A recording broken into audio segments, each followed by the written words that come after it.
नमस्कार दोस्तों, online forum official channel पर आप सभी का स्वागत है। तो आज इस वीडियो में हम बात करेंगे इंडियन आर्मी की 41 फील्ड एम्यूनिशन डिपो के रिक्रूटमेंट के बारे में। तो यहाँ पर मैं आपको इस भर्ती की पोस्ट और इसकी एलिजिबिलिटी डिटेल्स और इसकी बाकी डिटेल्स के बारे में बताऊंगा। और अधिक जानकारी के लिए दोस्तों आप ऑनलाइन फोरम वेबसाइट को विजिट कर सकते हैं, जिसका लिंक आपको डिस्क्रिप्शन में मिल जाएगा। और दोस्तों ये जो भर्ती है ये ऑफलाइन भर्ती है, आप इसके लिए ऑफलाइन आवेदन कर सकते हैं। तो देखिए दोस्तों, ये है ऑफिशियल नोटिफिकेशन। यहाँ पर आपको ऊपर लिखा मिल जाएगा government of India, ministry of defence. नीचे चलकर आपको इसका एडवर्टाइजमेंट नोटिस नंबर दिए हुए हैं 01/41/2021। इसके बाद आगे चलकर आपको पोस्ट के बारे में बताया गया है। तो पोस्ट का नेम है tradesman met, JAO, MA, MTS, fireman. ये सभी पोस्ट यहाँ पर निकली हुई है। तो देखिए दोस्तों, यहाँ पर शुरू में आपको एक टेबल देखने को मिल जाती है।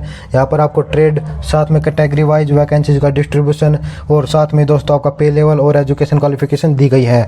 जैसे सिंपली मैं आपको बता दूं, अगर आप ट्रेड्समैन मेट के लिए भरते हैं तो यहाँ पर जर्नल की 134 वैकेंसीज निकली हुई है, OBC की 89, SC की 49।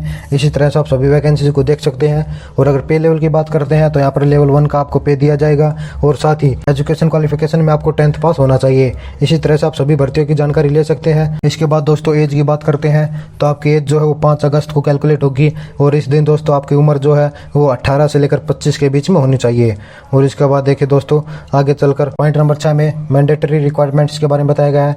तो यहाँ पर एज के बारे में बताया गया। सबसे पहले अगर आप रिजर्व कैटेगरी से बिलोंग करते हैं तो आपको यहाँ पर उम्र में छूट भी मिल जाएगी। और अगर आप जर्नल से हैं तो आपकी उम्र जो है वो 18 से लेकर 25 के बीच में होनी चाहिए।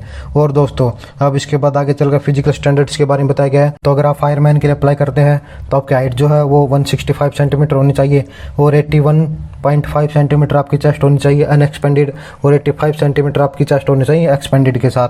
और जो वेट है आपका मिनिमम 50 kg होना चाहिए। अब इसके बाद आगे चलकर फिजिकल एंड्योरेंस और स्किल टेस्ट की बात करते हैं तो यहाँ पर आपको अलग अलग पोस्ट का अलग अलग फिजिकल स्टैंडर्ड या फिर स्किल टेस्ट दिया हुआ है। जैसे कि बात करते हैं JAO की, तो यहाँ पर आपका स्किल टेस्ट होगा 35 वर्ड पर मिनट आपको इंग्लिश में लिखने होंगे और 30 वर्ड पर मिनट आपको हिंदी में लिखने होंगे। और इसी तरह से आप फायरमैन के बारे में पढ़ सकते हैं। फायरमैन के लिए आपको 1.6 किलोमीटर दौड़ना होगा। आपका जो टाइम ड्यूरेशन होगा वो होगा 6 मिनट एंड 30 सेकंड से। और दोस्तों साथ ही आपको 2.7 मीटर की वाइड डिच जो है वो क्लियर करनी होगी और 63.5 kg का लोड जो है वो आपको उठाकर 183 मीटर दौड़ना होगा। और जो टाइम ड्यूरेशन मिलेगा वो होगा 96 सेकंड। और साथ में आपको 3 मीटर की जो है क्लाइंबिंग करनी होगी, यानी कि वर्टिकल रोप पर आपको चढ़ना होगा। अब इसके बाद आगे चलकर देखिए दोस्तों, यहाँ पर आपको रिटन टेस्ट के बारे में बताया गया है। तो आपका जो रिटन टेस्ट होगा वो बाइलैंग्वेज होगा और साथ में ऑब्जेक्टिव टाइप होगा। आगे चलकर आपको टेबल दी गई। इस टेबल में आपको subject, number of questions, maximum marks, duration दिया हुआ है। आपका जो ड्यूरेशन होगा वो 2.5 घंटे का होगा।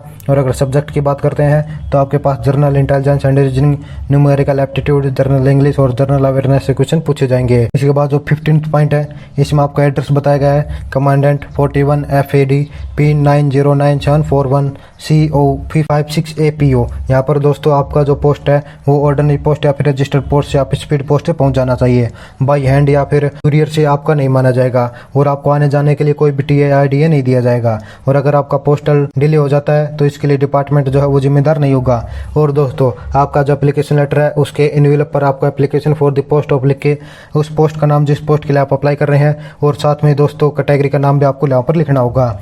और इसके बाद डॉक्यूमेंट्स के बारे में बताया गया है। तो आपको सबसे पहले एक सेल्फ एड्रेस एनवेलप, यानी कि एक खाली एनवेलप जिस पे आपका एड्रेस लिखा होगा और उस पर 25 रुपये स्टाम्प लगी होगी, वो डालना होगा। और दोस्तों यहाँ पर आपको बताया गया है कि ओरिजिनल डॉक्यूमेंट्स जो है वो आपको नहीं भेजने हैं। अगर डॉक्यूमेंट्स की बात करते हैं तो आपका birth certificate, medical certificate, caste certificate, educational certificate, अगर आप एक्स सर्विसमैन है तो डिस्चार्ज सर्टिफिकेट, और साथ ही अगर आप फिजिकल हैंडीकैप हैं तो आपका डिसेबिलिटी सर्टिफिकेट, अगर आप EWS कैंडिडेट हैं तो इनकम और एसेट सर्टिफिकेट और 2 रिसेंट पासपोर्ट साइज फोटोज, और अगर आप स्पोर्ट्स पर्सन है तो आपकी स्पोर्ट्स सर्टिफिकेट, और साथ में ही आपका ड्राइविंग लाइसेंस या फिर वोटर कार्ड या फिर आधार कार्ड का फोटोकॉपी। तो दोस्तों ये जो सारे डॉक्यूमेंट्स हैं ये सेल्फ अटेस्टेड होने चाहिए और आपको इस एप्लीकेशन लेटर के साथ अटैच करने हैं। हालांकि दोस्तों ओरिजिनल डॉक्यूमेंट्स आपको बिल्कुल भी नहीं भेजने होंगे। और अगर आपका फॉर्म इनकम्प्लीट है या फिर आप इनएलिजिबल पाए गए हैं तो आपका जो फॉर्म है वो रिजेक्ट कर दिया जाएगा। और इसके बाद अगर आपके पास कोई एक्स्ट्रा या फिर हायर या फिर एडिशनल क्वालिफिकेशन है तो इसका आपको कोई भी एक्स्ट्रा वेटेज नहीं दिया जाएगा। और दोस्तों जो डिपार्टमेंट है वो इस भर्ती की वैकेंसीज को घटा भी सकता है और बढ़ा भी सकता है। और दोस्तों इस भर्ती के प्रोसेस के दौरान अगर आपको कोई इंजरी हो जाती है या फिर आपकी डेथ हो जाती है या फिर कोई और दुर्घटना हो जाती है तो इसके लिए जो डिपार्टमेंट है वो जिम्मेदार नहीं होगा।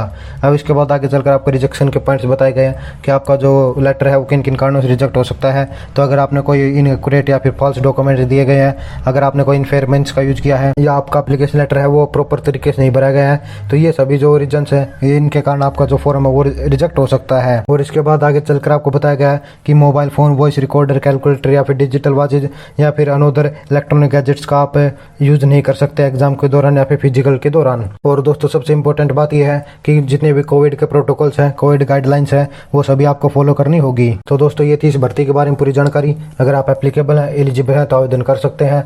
और दोस्तों अगर आप हमसे सोशल मीडिया पर जुड़ना चाहते हैं तो नीचे डिस्क्रिप्शन में सभी सोशल मीडिया ग्रुप्स के लिंक दिए हुए हैं, उन लिंक्स पर क्लिक करके आप हमसे जुड़ सकते हैं। अगर वीडियो पसंद आया है तो वीडियो को लाइक करें, कमेंट करें और साथ में अपने दोस्तों के साथ शेयर करें। और दोस्तों चैनल को सब्सक्राइब कर लें और बेल नोटिफिकेशन ऑन कर लें ताकि आगे आने वाली सभी भर्तियों के नोटिफिकेशन आपके पास सबसे पहले पहुंच जाए। जय हिंद, जय भारत।